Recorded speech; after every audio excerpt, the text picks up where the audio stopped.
up, everybody? Hey, good evening, good afternoon, good morning, wherever you're at watching. So today I'm gonna be cooking one of my favorites. All right, a little bit about myself. I am Filipino, however, I am from Hawaii. I grew up in Big Island, Hawaii. All right, Pahoa, Puna. All right. So one of the things growing up I enjoyed, and one of my favorites, is sweet and sour spare ribs. So what I have here right now is pork spare ribs. Basically, I cut it in cubes, 2.5 to 3 inches cubes. All right, so 3 pounds. Okay, so 3 pounds. So I'm gonna put it right in there. Make sure it's evenly spread. So next,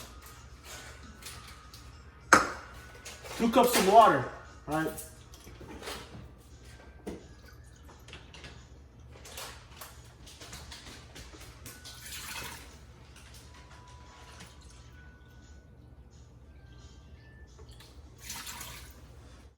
Got about 5 cloves of garlic, right? Peeled, crushed. Don't cut it because it'll be easier to take out later, all right? So put it right in there, right in that mixture. I like to put bay leaves whenever I cook, just for the aroma, all right? Just for the smell.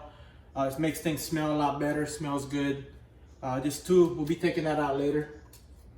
And then about an inch and a half, 5 pieces of ginger, right? Put it right in there. One of the key ingredients, pineapple juice, right? So we're gonna put 1/2 cup of pineapple juice. 1/2 cup pineapple juice. A little bit extra. All right. Put that to the side. Next, gotta have the aloha shoyu, aloha soy sauce from Hawaii. Call it aloha shoyu. But if you can't get a hold of this, kikoman is fine, but I prefer aloha shoyu. 1 cup aloha shoyu.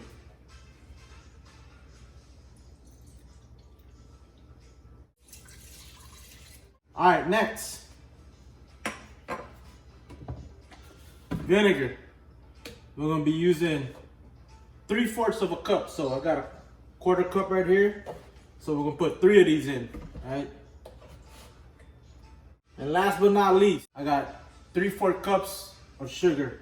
I like to use brown sugar and whatever I cook, marinating, whatnot. But brown sugar is key. It is the best for me, so I like brown sugar. But if you like regular white sugar, you can also put that in. Put it right in there, right? Grab one of the spatulas, all right? And make sure all the ingredients in there are mixed.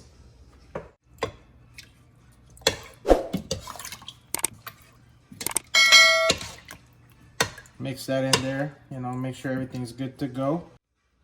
So now I'm gonna show you what I have right here.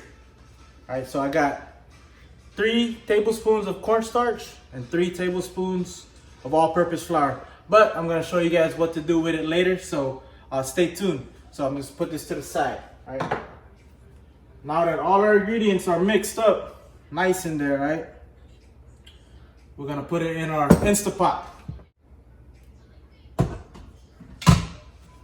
Okay. Put it right in there. Okay, so now we're gonna turn our Instapot. We're gonna put it on pressure cook mode for 30 minutes. All right. Set it. And then you wait till it's done. See you guys later, all right? Be back soon. All right. So the Instapot has about 3-4 minutes left. So before we depressurize, we're gonna whisk up our sauce, all right? So remember the cornstarch and the all-purpose flour that we had? So I'll put it right in here.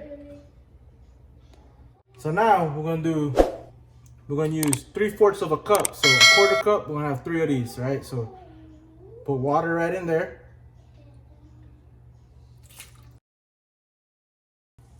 This is what we're gonna put in to thicken our sauce later on, right? So whisk it up real nice, all right? You're gonna notice that it's gonna be a little milky, a little clumpy, but that's why you whisk it up. This is gonna go into our sauce later on, right? It's gonna thicken up the broth, make it into kind of somewhat of a gravy. So I'll do that for about a minute or two. So now that our Instapot has done its pressure cooking mode for 30 minutes, we're gonna depressurize it. As always with these cookers, right? Safety is paramount. So make sure you pressurize it. All right, so simple button. It's gonna depressurize. So now that our Instapot has fully depressurized, right? The little silver breather went down. Be careful to open it slowly, all right? It is hot. Make sure you stir all the ingredients together. All right, stir just like so. Make sure everything mixes nice and well. All right, give it a good stir for about a minute or so. So this meat, ladies and gentlemen, is very soft. That's why we use the Instapot. If we're cooking it the traditional way, it'll take a lot longer because this does take a while to cook. But new age, new era, we're using the Instapot. So now that you notice the broth is darker, all the ingredients have mixed.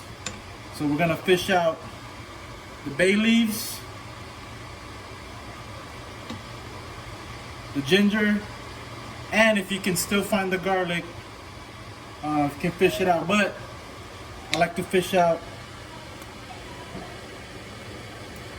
what I call the hardcore ingredients, ginger, right? But if you want to leave the ginger in there, that's up to you, but I like to take it out. So now that all the hardcore ingredients, right, the ginger, the bay leaves are fished out, as you can see, our Instapot's turned off. So I'm gonna turn it on into stew mode, right? So this is not gonna come into play, but if you do have a timer or you do have a cell phone, you're gonna have to keep time, right? So make sure you turn off the keep warm, right? And just to be on the safe side, we're gonna put it for about 12 minutes, right? So as the ingredients do mix up, right? The pot is very hot, so you need to be safe, right? So give our cornstarch and our all-purpose flour one last whisk, okay? And we dump it right in there. All right? It's gonna look a little creamy, but now this is where we need to stir for about a minute. As you see, it's gonna start to thicken up a little bit. All right, you can already see it's starting to thicken up. Be careful, as the meat is soft and you don't want to distort the meat. You want to keep it at its shape. But as you can see, it's already starting to thicken up right here. All right, make sure you give it a good mix for about a minute. So now that we mixed everything together, all right, and we got the Instapot on meat stew mode, all right, we'll put the lid back on and be sure put it on securely and safely, all right.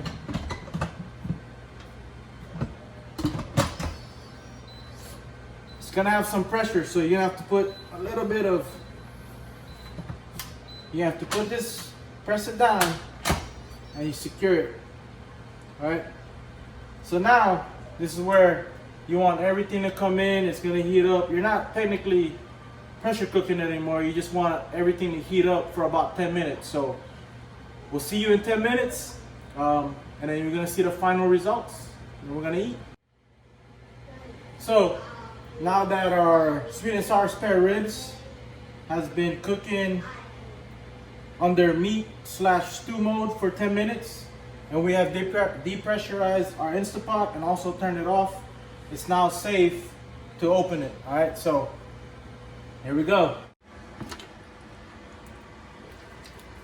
So as you can see, it has thickened up.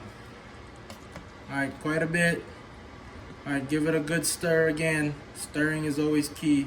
All right, the meat, ladies and gentlemen, it is now super soft. All right, so we're gonna stir for about a minute, and then we're gonna transfer it to our serving pot.